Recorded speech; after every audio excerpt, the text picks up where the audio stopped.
we have that man SAYTEK. He is absolute genius when it comes to live.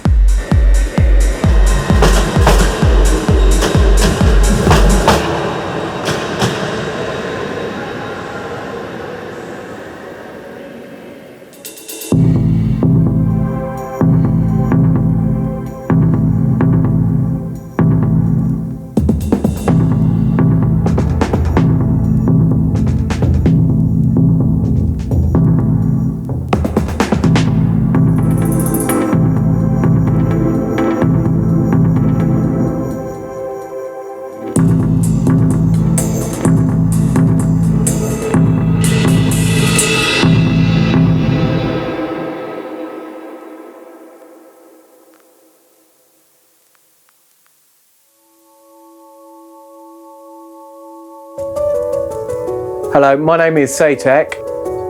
I am a house techno live act producer. I'm currently living in Reading, which is just a little bit outside of London.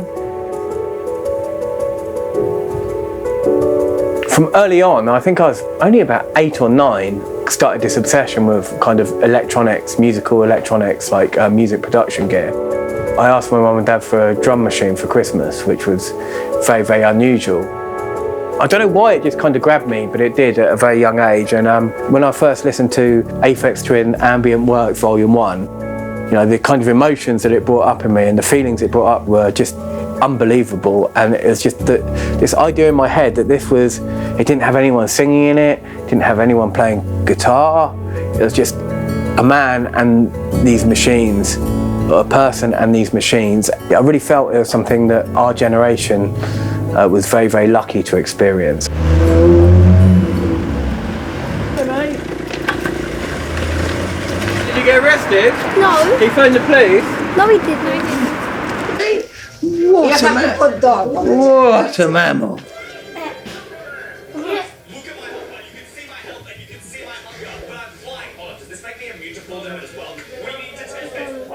It's something that I experienced when I first started performing live, to be there with my machines and making people go crazy, I suppose. It's a really powerful feeling. I feel like I'm giving something to people, but also for me, it's quite a meditative experience.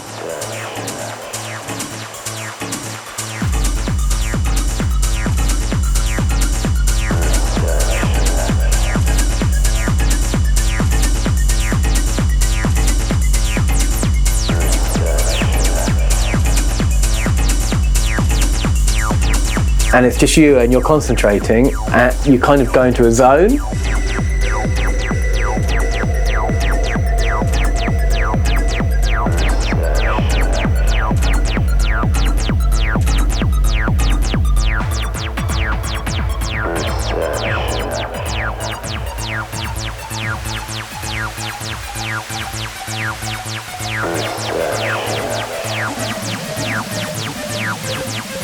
And you've got the crowd there and people are going crazy and stuff, but you can't think about anything else apart from that moment, so you're really living in that moment. And that's really powerful. It's a way of connecting with people and it's a way of sharing what I love, because I'll make the music in the studio. To go out there and know that I'm kind of giving other people that feeling from what I'm doing is a great feeling.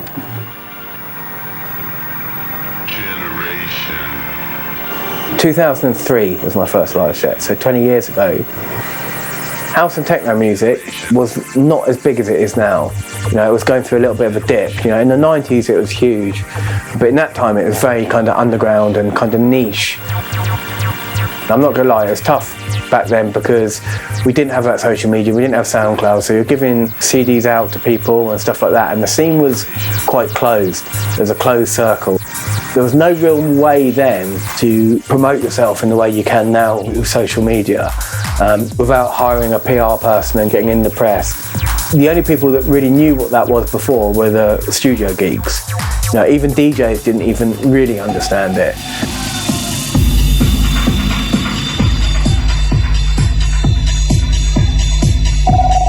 The social media has come along and it's meant that I can show people, you know, my live streams on Facebook, my Instagram clips. People can see what I'm doing, and we didn't have that then. So I think that's a positive thing.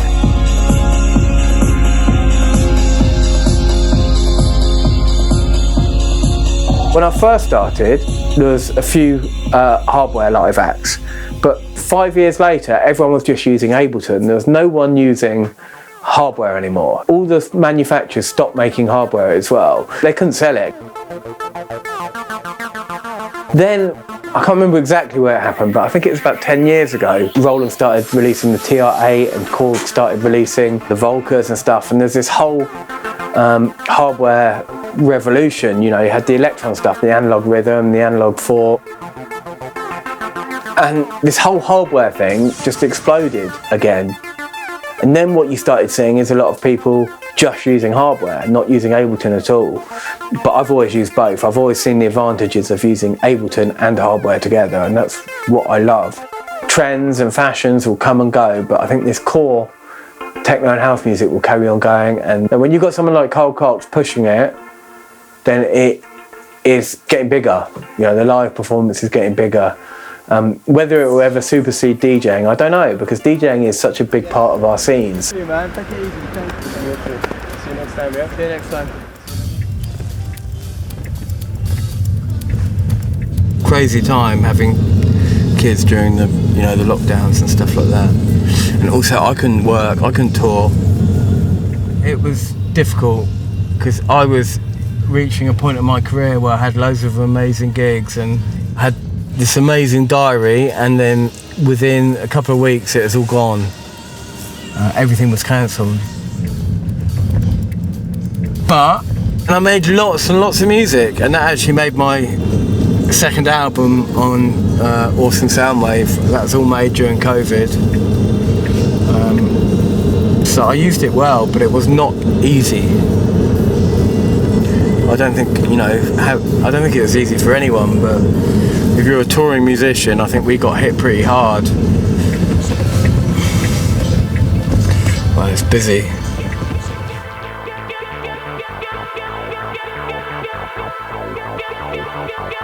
This year, my live setup, which is my studio, has been in bags for weeks at a time. It hasn't been set up. So when it came to the time when my tour dates started going down, I literally had so many ideas inside me, so much stuff inside my head that I just couldn't wait, and I was just like, bang!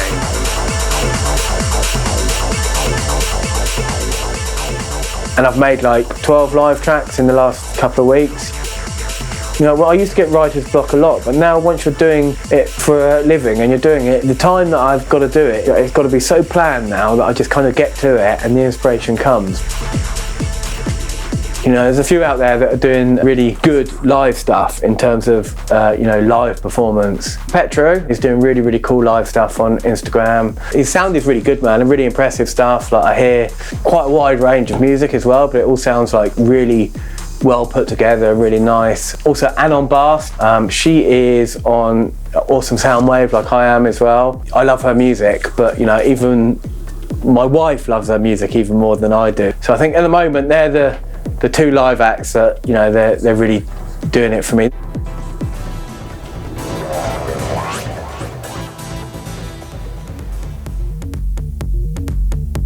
I got into music, and I think music was such a powerful force in my life, even from those young years. It helped me through so much stuff, but I also got into the drugs as well. I never was someone that kind of took drugs socially.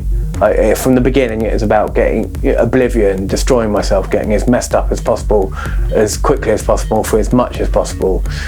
And that took me through, my teenage years, till I was 30, basically. And when I was 30, it was basically, I had a choice. I could stop drugs, or I could die. It was that simple, it was that black and white. If I carried on, I was going to die, and it was out of control for many years. So when I came into recovery and I got clean, I started searching for answers to why I was the way I was. And that's when I went to the doctors. People with Asperger's and ADHD quite often have bad mental health as well. So when I first got into recovery, I put a lot of work into, helping my mental health. I did a lot of CBT, a lot of stuff like that, and I really threw myself into that stuff. And nowadays, my mental health is really well managed, and I'm much, much happier than I was. better than, you know, the best memory is, you know, that change of becoming someone that is unhappy, someone that isn't well mentally, someone that is addicted to drugs, and becoming someone that is overcoming those things, you know, because life is much better. So I have gratitude for things today which I never had. So I think every gig adds to memories and adds to the enjoyment of what I do. I don't think I could pinpoint any individual memory.